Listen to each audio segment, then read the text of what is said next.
Hey, I'm Kevin, and this is HFX By Bike, a channel all about getting around Halifax by bike. We're into the winter months now, which means that it's getting dark not long after 4 in the afternoon here in Halifax.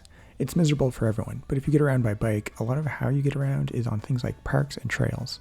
During the day, that might not be so bad. This is the Chain Lakes Trail. It's lovely. It also happens to be a very practical way of getting from the neighborhoods west of the urban core to the more developed parts of the bike network on the peninsula. Here's the same trail at night. It's dark. Pitch black. Because the trail is away from the road, it receives only minimal lighting from the street or any lighting on buildings in the same area. Even with a light mounted on the front of your bike, it's a struggle to see things like pedestrians or obstacles along the trail.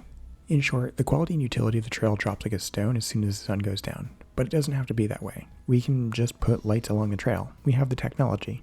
A project I'd like to take on in 2026 is to install lights along the Chain Lakes Trail to make it better for people who want to use it. The most used section of the trail between Bears Lake and Joe Howe Drive is only 4 kilometers in length. This is probably a manageable distance for this kind of project, especially if it's broken up into phases. Depending on the per unit cost of the lights used, it's probably possible to cover most of the trail with something vaguely functional for under $5,000.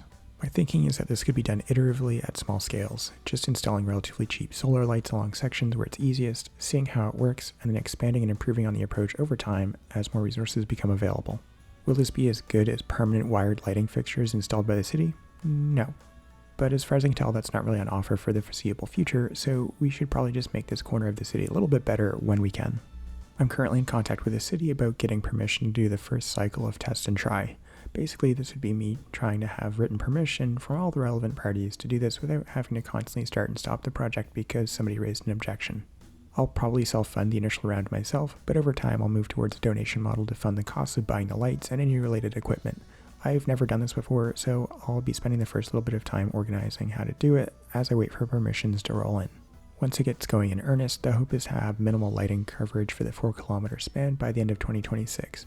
If there's interest in continuing to iterate and improve on what's already been built out, then that's definitely an option. This will be my first time doing something like this, so it'll probably be a little bit slow to get off the ground. If you have any ideas, practical advice, or just want to get involved in some way, you can get in touch through the comments or by getting in touch on social media. Once this gets going, I'll share regular progress updates and photos.